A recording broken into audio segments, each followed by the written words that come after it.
Hello and welcome. My name is Alan, and we are back with more news and politics from around the world for Sunday, January the 26th, 2025. Let's jump into this.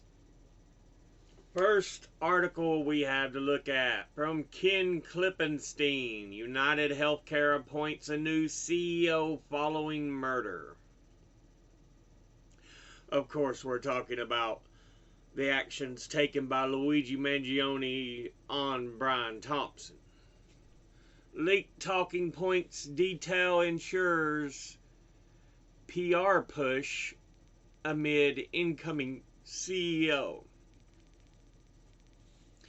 United Healthcare named a new CEO on Thursday, a corporation insider who advocated for the use of algorithmic software in health insurance coverage decisions, a practice that relies on computers and so-called artificial intelligence to rapidly spit out denials. The appointment comes a month after the murder of previous CEO Brian Thompson by Luigi Mangione. Alleged gunman Luigi Mangione.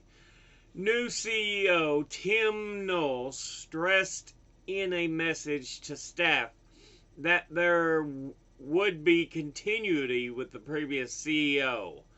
I am also humbled because this path was set by our friend Brian Thompson, who wanted to be part of the solutions we are creating, Knoll wrote. I know we will stand on the foundation he set and move forward together. Internal United Healthcare talking points we also obtained focus on the same issues for which the health insurer has faced criticism: claim denials, prior authorization requirements, and the use of artificial intelligence. So, essentially, we haven't learned our lesson because we make too much money from treating people as cattle.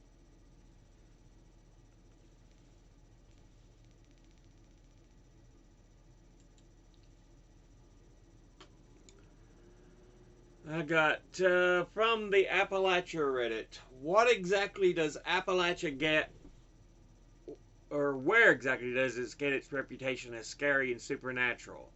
I see Appalachia described this way all the time. People saying how when they lived in Appalachia they were told to never whistle in the woods, or something will whistle back, or that every night they made sure to lock doors and close blinds, the Mothman, etc., etc. I would go on, but I'm sure you've heard them before, so where does this all come from? Of course, many places in Appalachia are very rural with dense forests and difficult terrain. Not exactly a place you would want to be lost and alone in if you're unfamiliar with it, but I have also heard more interesting explanations, like that moonshiners made up a lot of the stories so they would be left alone to work at night. What do you think? So, yeah, a lot of it is stories, tales. If it's one thing Appalachia and its people are good at, folk tales. There's such a strong history here of that. And yeah, it drives a lot of the spookiness in the region. Now, that said, there are some things that have an actual traceable factual history to them. So yeah, For example, like he mentioned, moonshiners. And to this day, there's still people out in the woods that make moonshine just because they like moonshine. They like selling moonshine. Hell, most of them just like giving some of it away. It's like, look, it's from my personal stock. Here you go. And we get a reply going to copy my usual response to this. Appalachia was settled primarily by people who wanted to be left the fuck alone. Yep. Kind of people who live in the Scottish Highlands and Hebrides before they came to America. No, that wasn't a Wendigo you saw. It was Daryl from up the holler who doesn't like that you moved here from Illinois. Illegal moonshining also didn't help. It's even referenced in the University of Tennessee's fight song, Rocky Top. Once two strangers climbed old Rocky Top looking for moonshine still. Strangers ain't came down from Rocky Top, reckon they never will. Yeah, about moonshiners killing feds and their bodies never be found. Yeah, this is an area, if you know it well enough, you can kill someone there, they will never be found. Because it's just so expansive of wooded areas.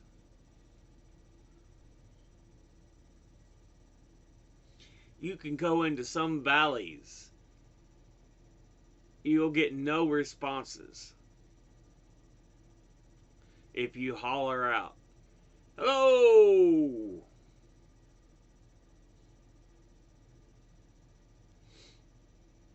And yeah, if you're walking along, not just people, moonshiners, or someone else out there trying to scare you off, if you're walking alone out in the woods, sometimes you can get spooky feelings. It's like, something don't feel right. So yeah.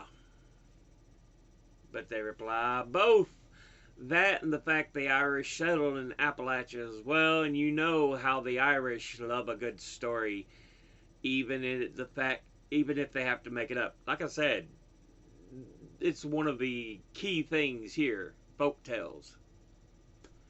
Yeah, we have a long tradition of making up bullshit and telling tall tales in Appalachia. Yep. Combine that with everything else I mentioned, and it's easy to see where some of the reputation came from, even before all the TikTok creepy posters. It's also just mountainous, heavily forested, so on and so forth. Anyone who's been hunting out alone deep in the middle of the woods enough has heard plenty of weird shit that you weren't that if you weren't a modern person, you know you'd be imagining some insane mythological crap. Once heard a pack of turkeys apparently hollering back at a gray fox, and then seemingly a mountain lion after listening to an hour.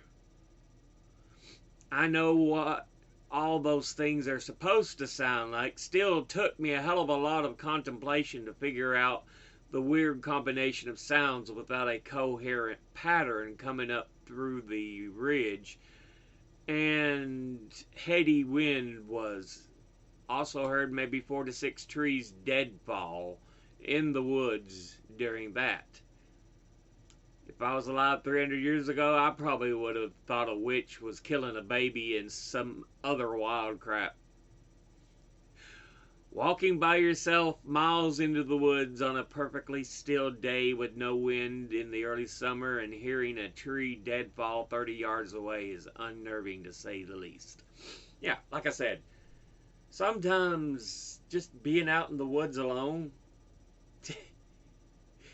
it'll get to you. But also from the Appalachia subreddit, to any Appalachian residents who are seeking asylum, green card holders, or citizens at risk of being profiled or detained by ICE. Know your rights. Immigration agents at work. Defend. Number 1, remain silent.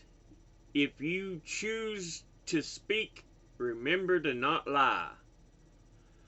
Yeah, remember the right. You have the right to remain silent. So yeah, you don't have to say anything.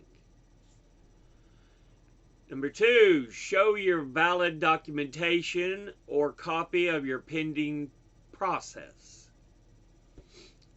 Number 3, ask for a warrant and check to see if your name is on it and spelled correctly.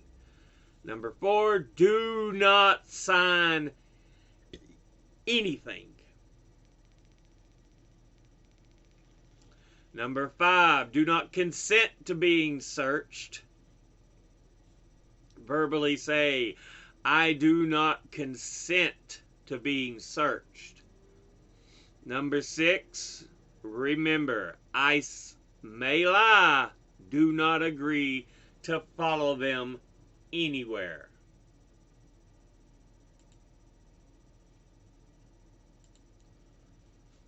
Know your rights if ICE stops you in public.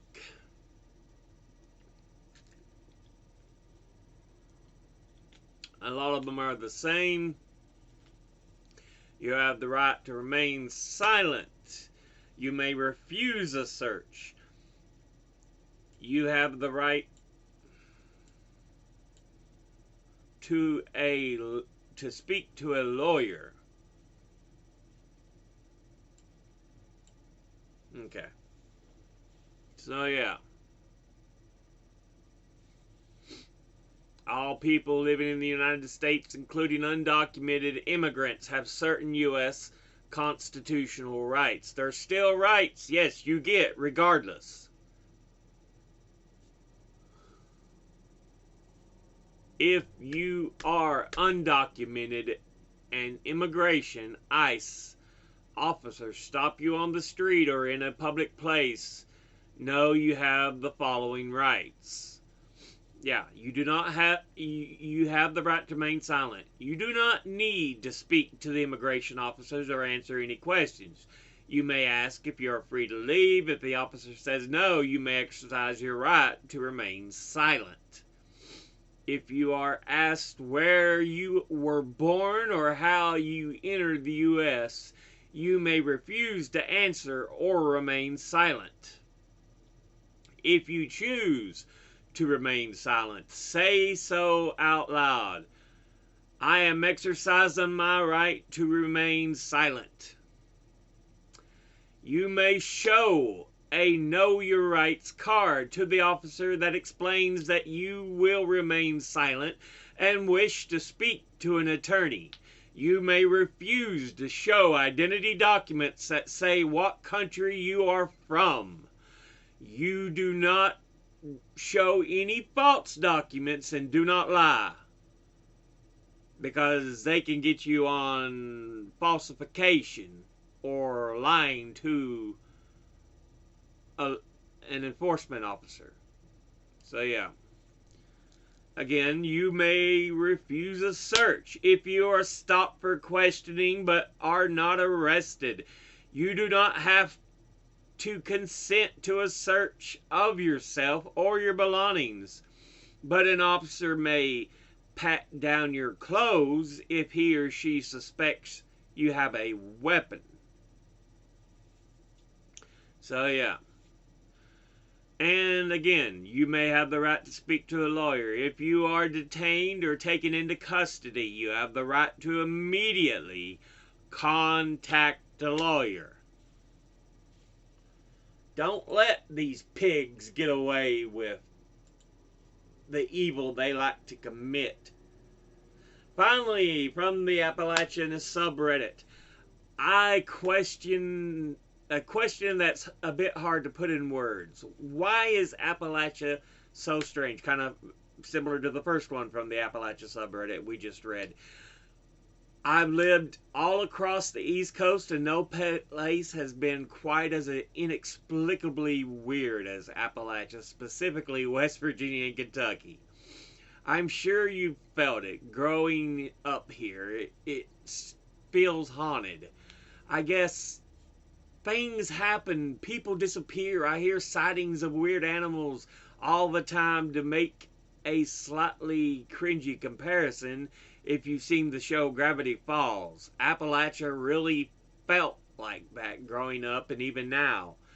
Everyone I knew had stories to tell. Even I had seen some things. Me and my brother both vividly remember a giant vulture that walked on its wings. That would take away dead livestock and return the bones the next day.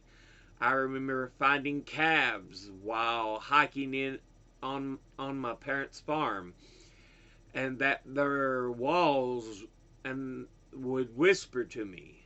I could never quite make out what they were saying. My dad shot an incredibly tall man that had been standing outside the house one night off our porch. A shotgun blast directly to the chest. He said the pellets just went through him like he wasn't even there, and the man ran away on all fours. Not to mention just how everything feels. It's special somehow. Walking through the woods feels different. The rocks and vines and dirt look different. The creek water smells a certain way. Yep. And the way the sky looks when a storm is rolling in makes me feel strange. The way the rain soaks into the ground is just perfect. Being surrounded on all sides of the by mountains is the only way I feel comfortable nowadays. Appalachia feels so right, like a little slice of Eden I am destined to exist in. This is my home and I belong here. Do you have any stories from your childhood, or even ones you've heard recently? Any weird occurrences? I'd love to hear them. See what he gets as a reply. It's rural. That's literally it. It's arguably one of the last true rural areas east of the Mississippi and south of Hudson. Only the Adirondack Mountains in New York or southern New England approach anything else to the levels of isolation still found in the Appalachians.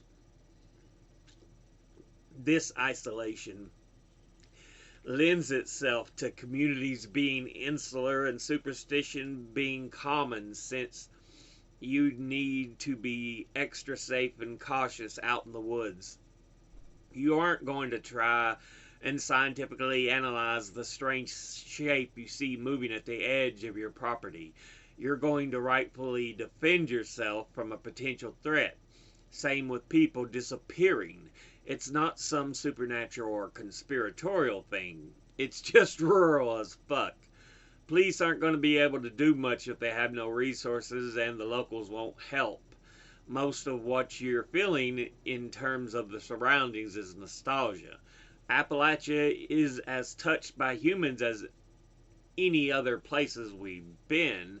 The mountains have been nearly completely clear cut at least 3 times, along with basically all of eastern North America. The northern stretches are forever scarred by the coal industry, and their mines continue to poison many creeks and streams. Absolutely.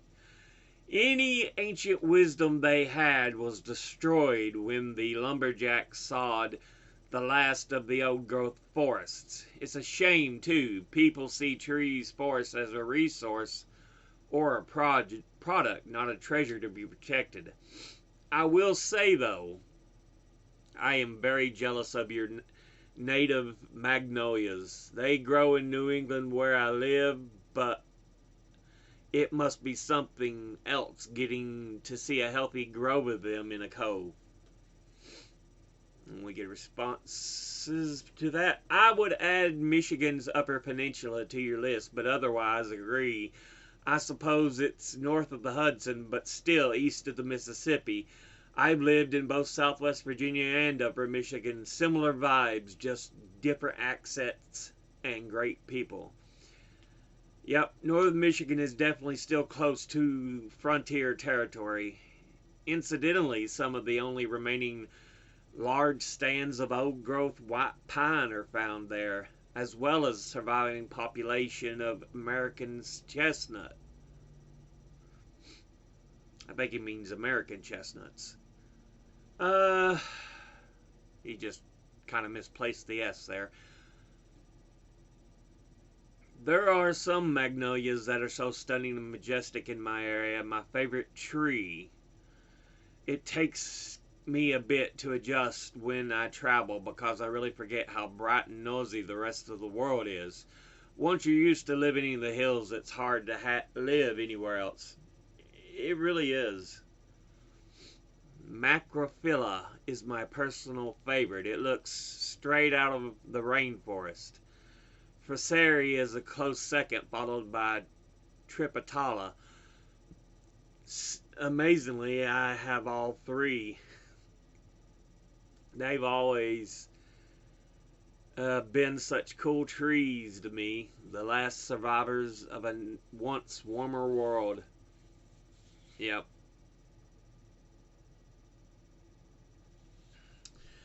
Um, Appalachians, even though so much has been taken from what it once was, there's still so much of a diversity in the Appalachians that, yeah, it's crazy. Many parts of the Appalachians are considered rainforest just because it gets so much precipitation.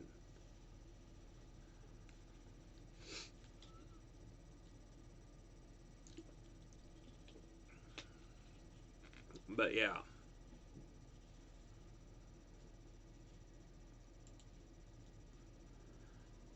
From the Ask Historians subreddit, how did German society live together after the Nazi regime fell? Were those who voted Hitler into power ever get shunned? Were they just forgiven for their extreme views? The level of complicity with the Nazi regime in German society was pervasive. Its policies of Aryanization meant that many ordinary Germans benefited from and were actively involved in the theft of German Jewish property. There was not a great deal of resistance by Germans within Germany after 1933. Let me add this. Remember, after World War I, harsh sanctions and financial punishments were levied on Germany unto the point where their money was almost worthless. I know in one episode of the news politics here recently, I posted a picture of German children after World War I playing with money as building blocks because it had no real value anymore. During the war, the most important parts of the economy used Jewish slave laborers, and many had operations set up within concentration and death camps. Millions of men and women were part of the war effort. In short, what might have been extreme before or extreme to us now had become quite normalized throughout society. And a great deal of Germans held pro-Nazi views many years after even after denazification policies in West Germany. For the most part, Germans were united after the war because they actually viewed themselves as the victims. The displacement of Germans who had both lived in Eastern Europe before the war and settled there as part of Germany's colonization during the war were violently displaced by the advancing Soviet army, and they raped many hundreds of thousands of women along the way. Their country was occupied and living conditions were difficult after the war. Many German soldiers were taken prisoner to the Soviet Union. These things were the focus rather than the Nazi Germany what Nazi Germany had done. Again, another reference, yesterday's episode, I talked about a picture of a town in Germany where the people had committed suicide before the Russian army could arrive there. This only confirms how they saw things. During the war, it's like, look, we're trying to survive. And, you know, we're surviving. Hitler was making things better. You know, kind of the way people look at Trump and say, hey, he's going to make America better. Is it worth it to sacrifice freedoms? Is it worth it to hurt other people? No. It never is. Blame was not placed on society or a great number of people, but on a few ringleaders. When millions of people are involved in genocide, prosecuting them all is an impossible task. And most went about their lives after the war. The scope of the society found guilty gradually widened over the decades, from the leaders to the SS, to a focus on particular cruel and sadistic perpetrators, or so-called desk murderers like Adolf Eichmann, who didn't kill anyone but enabled it. Some good books on these issues. Jews, Germans, and Allies, Close Encounters in Occupied Germany. Hitler's Furies, German Women in the Nazi Killing Fields, and Beyond Justice, the Auschwitz Trial. Was there ever an attempt by the Allies to systematically hunt down the staff of the death camps? Given the Germans' tendency to keep detailed records, it seems like there should have been camp reports or payroll reports that listed everyone who was assigned there. Yes, there have been many put on trial, even up until recently. Google Trümmerfrauen. That gives you some idea of the priorities of the German people at the time. Who had voted for whom and for what wasn't really one of these. It wasn't until the 1960s the German youth started to question their parents and grandparents about their roles and attitudes in the 1930s and 40s, and that led to a major upheaval in West German society. In East Germany, of course, there was none of that, because effectively freedom of expression or opinion was non-existent there. The official line was that those in charge had always opposed Hitler and the Nazis, and that was the end of all discussion about the matter. Partly, it reconciled itself to its past because former Wehrmacht officers came up with the clean Wehrmacht myth and worked with politicians to teach the lie that the Wehrmacht fought as professionals and only minimally, incidentally, participated in the Holocaust. The U.S. was fine with that because it needed a strong West Germany to counter Soviet aggression.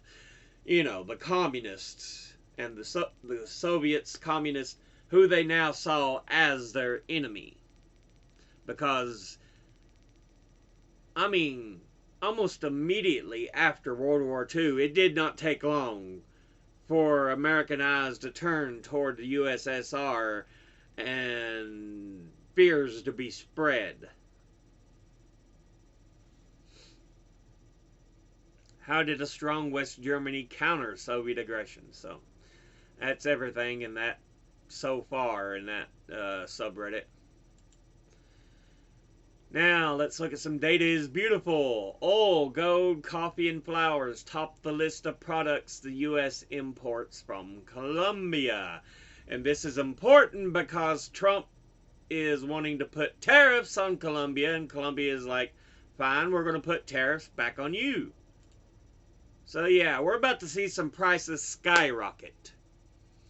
And like it said here, oil, gold, coffee, and flowers are the top products the U.S. imports from Colombia. Crude oil, it imports $5.59 billion of it. So gas prices, going to go up. Gold, unraw or in semi-manufactured form or in powder forms, $1.57 billion. Cut flowers and buds for bouquets, $1.51 billion. So getting your girls some pretty flowers is going to be a little more expensive. Coffee, coffee husks, substitutes with coffee, $1.41 billion. So your favorite coffee drink may go up, as well as just coffee itself. Petroleum oils, oils obtained from bituminous materials, $1.16 billion. So petroleum oils, oils obtained from bituminous materials, you're looking at stuff to make plastics and other things. So general cost of any items that may contain plastic are going to go up. Thank you, Donnie.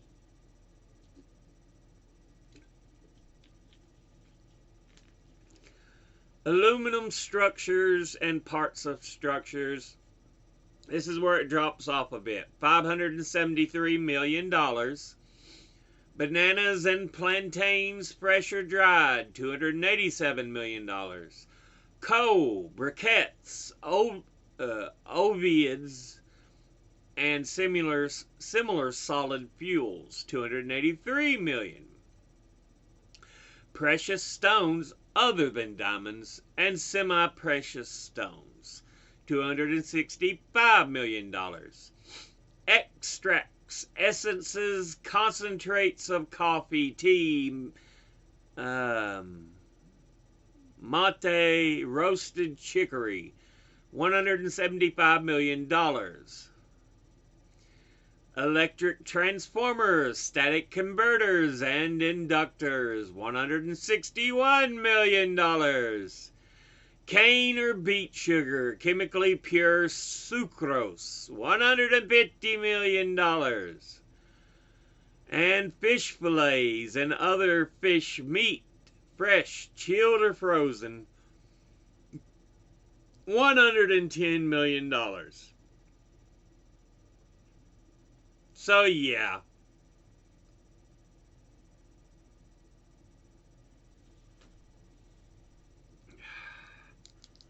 So, let's say it together. For the high increase in cost, thank you, Donnie.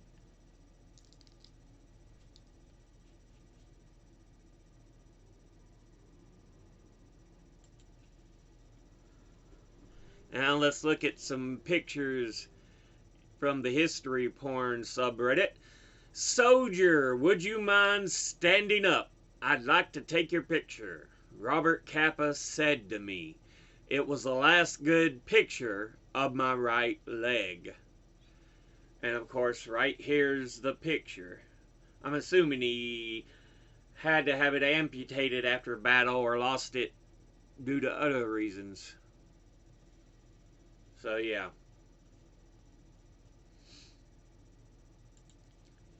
Then we have on August the 18th, 1944, at the Liberation, 11 women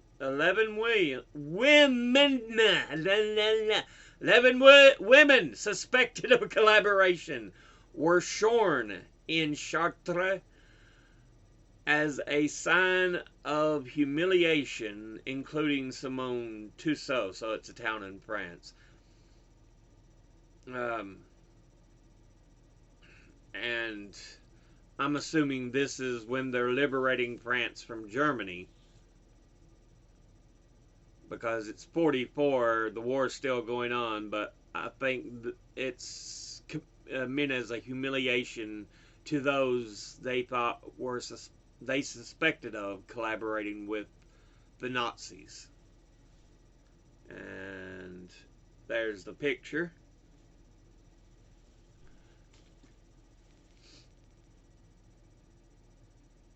Next, we have officers and men of Company K, 1st U.S. Cavalry, 1st Division Cavalry Corps, while at winter quarters at Brandy Station, Virginia, December of 1863 to April of 1864.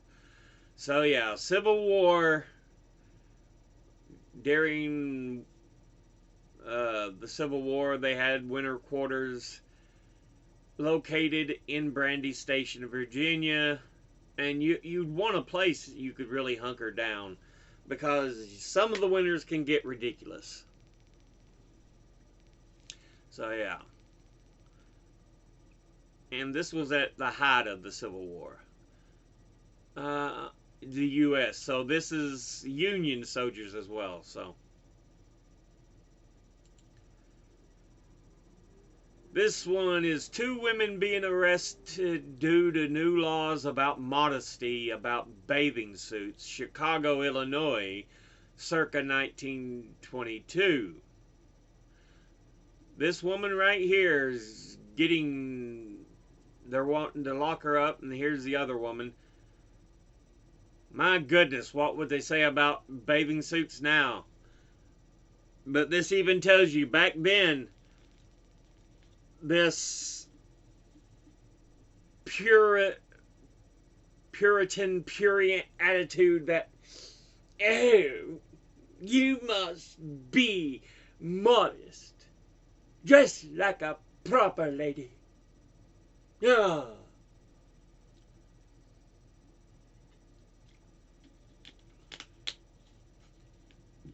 So yeah.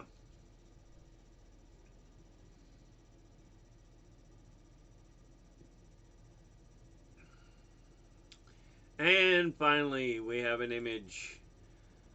It's a young Rose Fitzgerald Kennedy, who is the mother of John F. Kennedy, in 1917. It's a colorized version of it. So yeah, JFK's mama. Before JFK was born. Now, let's get into some news. From Fox 4, KDFW, this has to be a West Coast, it starts with a K. Okay, it's in the South. Fort Worth, which is Texas, of course. I would have seen that if I'd looked here. Anyway, Fort Worth Independent School District substitute teacher urges ICE to remove students from high school. Substitute teacher used X to urge ICE agents to go to Northside High School in Fort Worth. She asked her four students to be removed who she believed were in the U.S. illegally. The district says the substitute teacher involved would not be on campus during the investigation. Permanently fire her. Never hire her again. She is not fit to be a teacher. From CJ Online, the Topeka Capital Journal.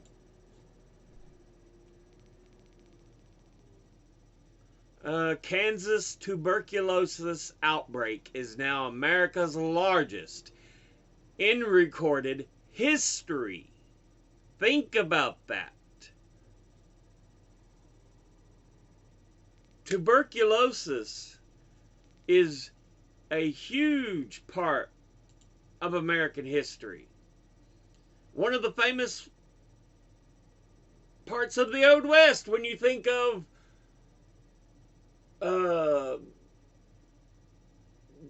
Wyatt Earp and his allies during the shootout of the OK Corral. One of them was Doc Holliday, and he was well known to be dying of tuberculosis. So he would often take his handkerchief and pardon me. You would often remember stories from the South of people being, sorry, it's a bit of the consumption, which was what they called tuberculosis. And of course, they show an image here of Waverly Hills in Louisville, Kentucky, which has a huge history as being a sanatorium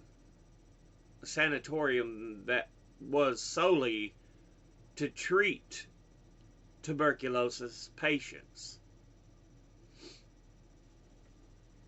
So a person contracts tuberculosis, they try to do what they could for them.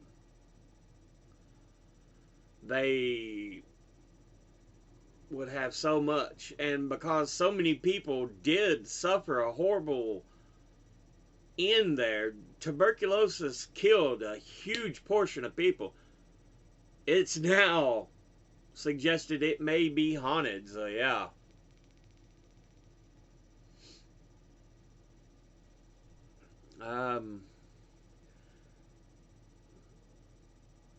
Yeah, the history of Waverly Hills, from tuberculosis treatment center to haunted attraction.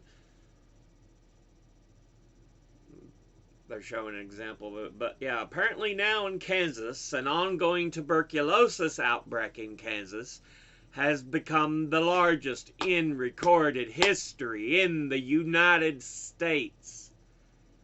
That's some scary shit. Currently, Kansas has the largest outbreak that they've ever had in history.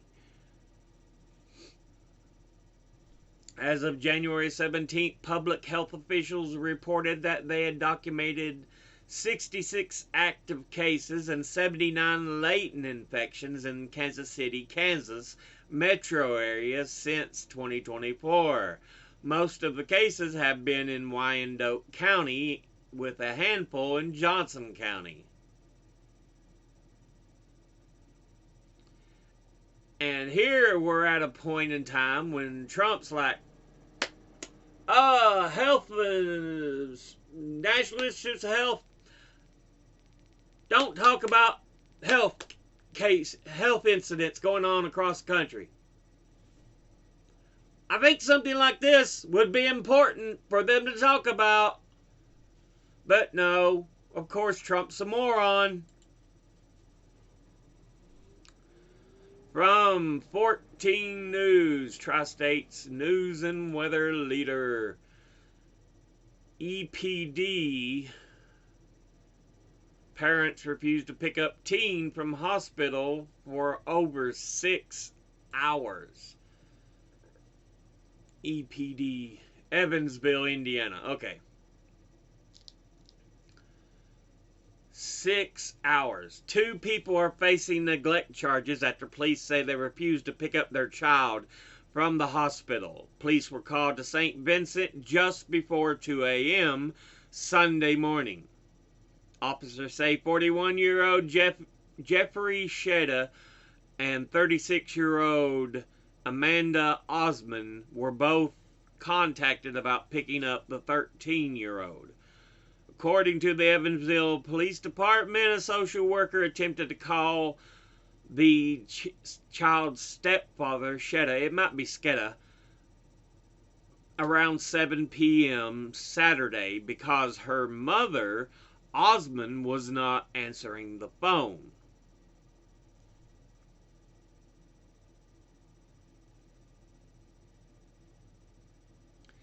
"7 p.m. to 2 a.m.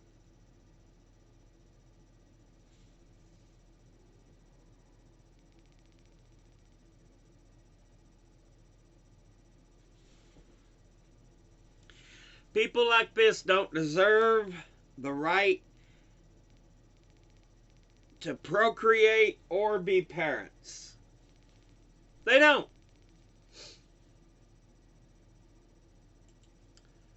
From CBS News, U.S. Air Force revising training course that included videos of the Tuskegee Airmen, female World War II pilots. They're already taking it off the website, and now they're this DEI bullshit, the hate against it needs to end. The Tuskegee Airmen, an important mark in history. The first female World War II pilots, important mark in history. Trump needs his head bashed against the wall. Honestly, don't commit violence, but that's what he deserves.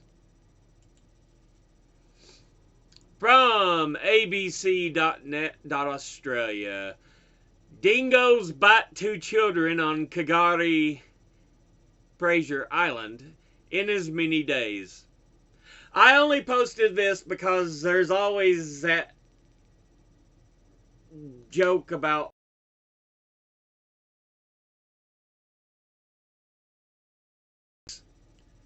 a dingo ate my baby.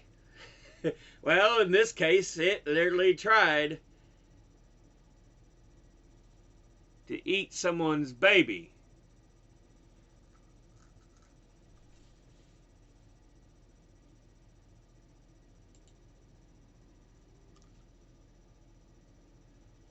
Let's see.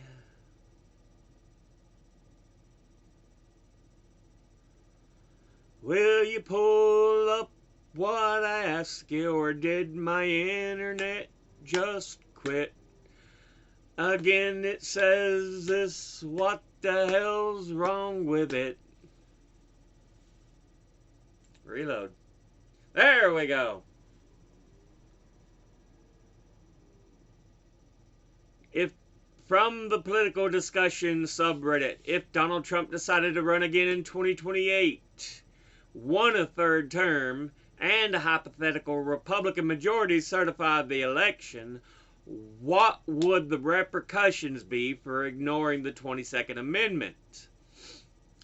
The Supreme Court would likely uphold the 22nd Amendment, but Trump and the GOP could choose to ignore their ruling. This wouldn't be the first time in history that a president has blatantly defied the Supreme Court. Andrew Jackson.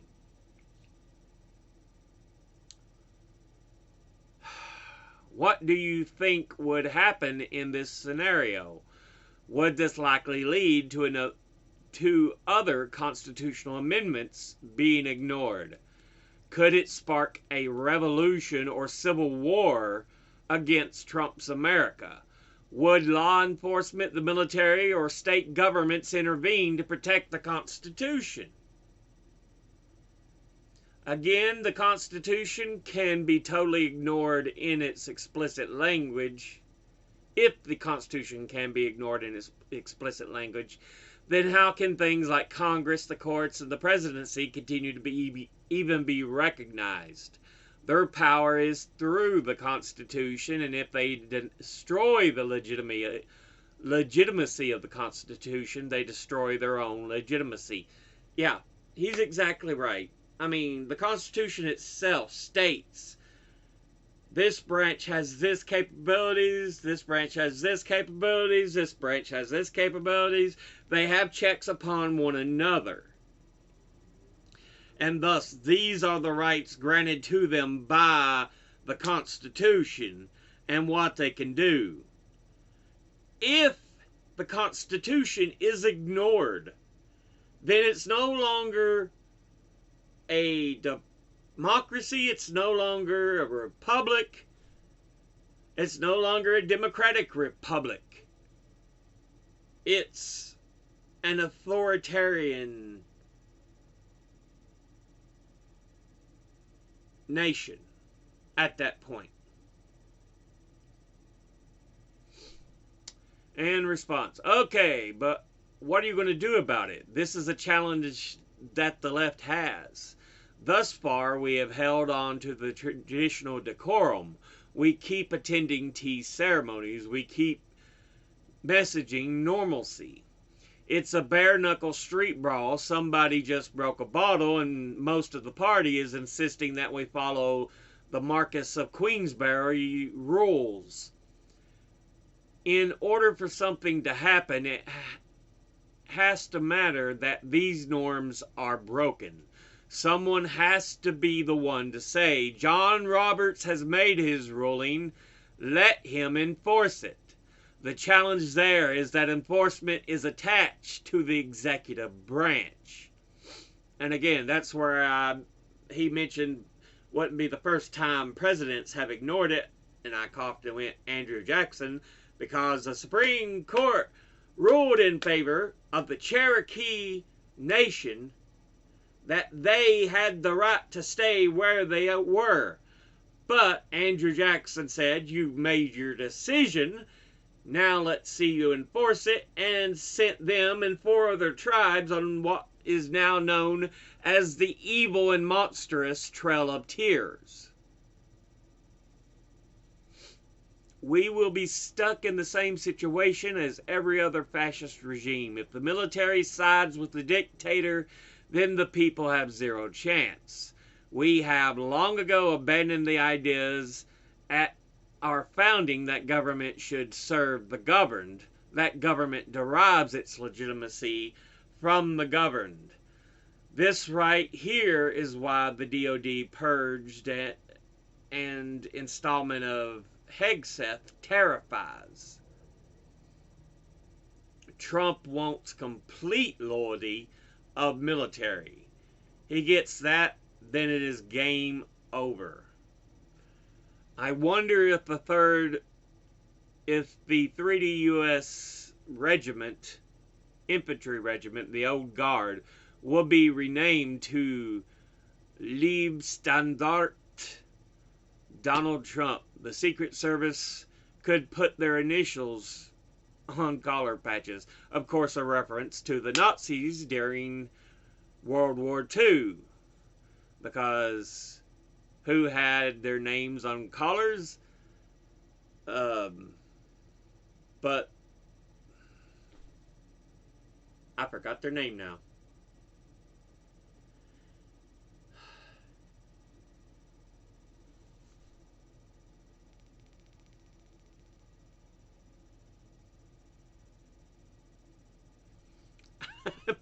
My brain does this. It farts. And it's like, I can't remember what I was going to say. But yeah, the SS.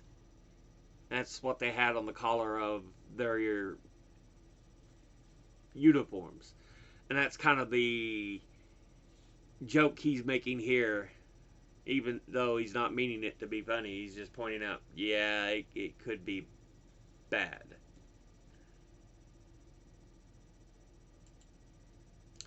From the Hill, Colombian president orders increase of import tariffs on the U.S. goods after Trump order. Yeah, remember here at the beginning of the video we talked about Trump putting a tariff on Colombian goods. Well, the Colombian president just ordered an increase of import tariffs on U.S. goods. So yeah. I told people, imports do not work the way you think they do. And of course Trump, being the moron he freaking is, went ahead with them because he's stupid.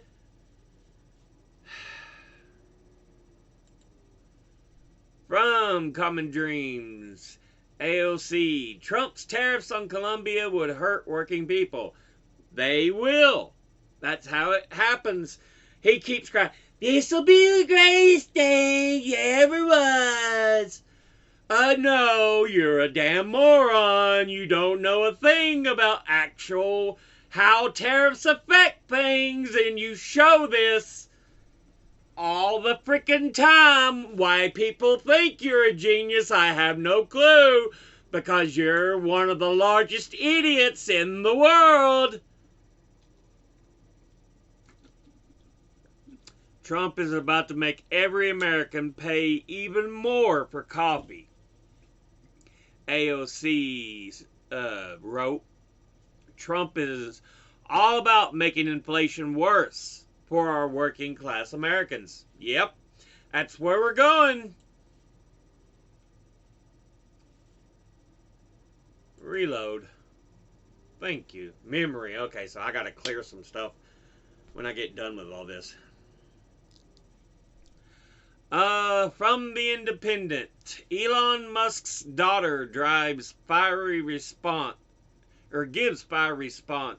to Nazi salute accusations. Vivian Wilson, who often criticizes her estranged father, has responded to Elon Musk's controversial gesture. Would you stop this nonsense? Controversial gesture at Trump's inauguration rally.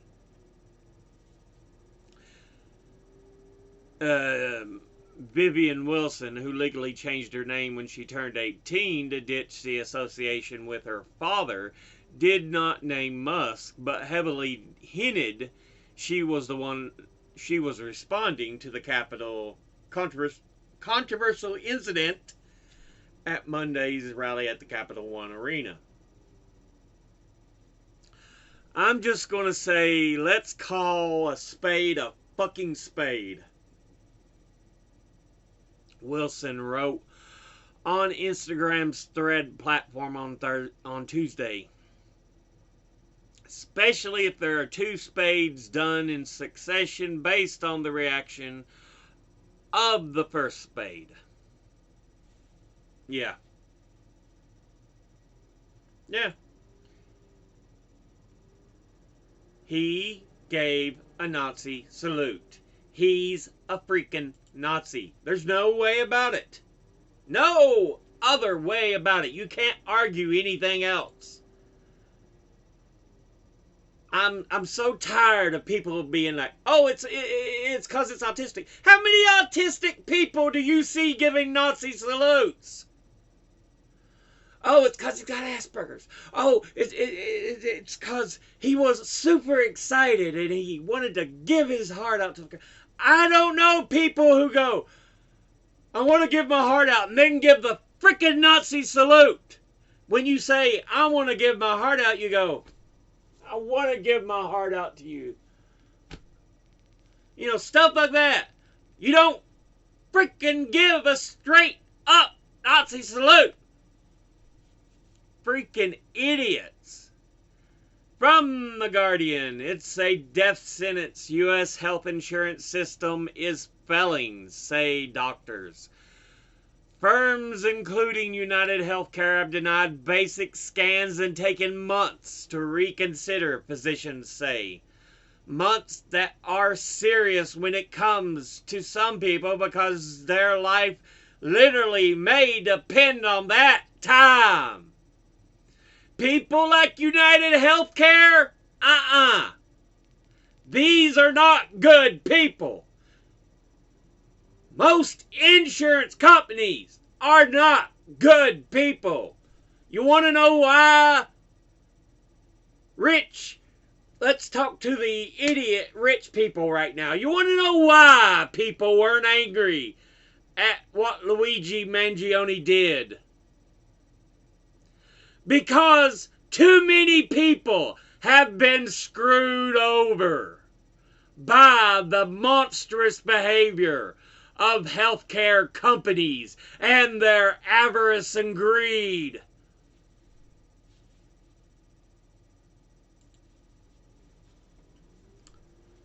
From Common Dreams, Sanders blasts Trump for ignoring virtually every important issue facing working families. In the coming months and years, our job is not just to respond to every absurd statement that Donald Trump makes. Our job is to stay focused on the issues that are of importance to the working families of our country. Absolutely. Economic hardships, though, do not permit the evil treatment of other people. I'm so sick of people calling themselves Christians but being for Trump's evil. You're not Christians. You're Trumpists. You're in the cult of Trump. You're not religious. You're not Christians. Look again. Read how Jesus talks about how you treat people. I'm atheist and I know this. From Current Affairs, I voted for John Fetterman. He betrayed supporters like me. As if the Pennsylvania senator backstabbing the progressive voters who elected him wasn't bad enough, now he's directly supporting the MAGA agenda. I hope he gets ripped from office horribly. I hope they massacre him election-wise in the next election. He is a evil traitor. From Axios, Trump's Colombia tariffs threaten surge in coffee prices. Just another story talking about that same thing. Like I said, we're going to see some more stuff rise. So remember, say thank you, Donnie, for the high prices.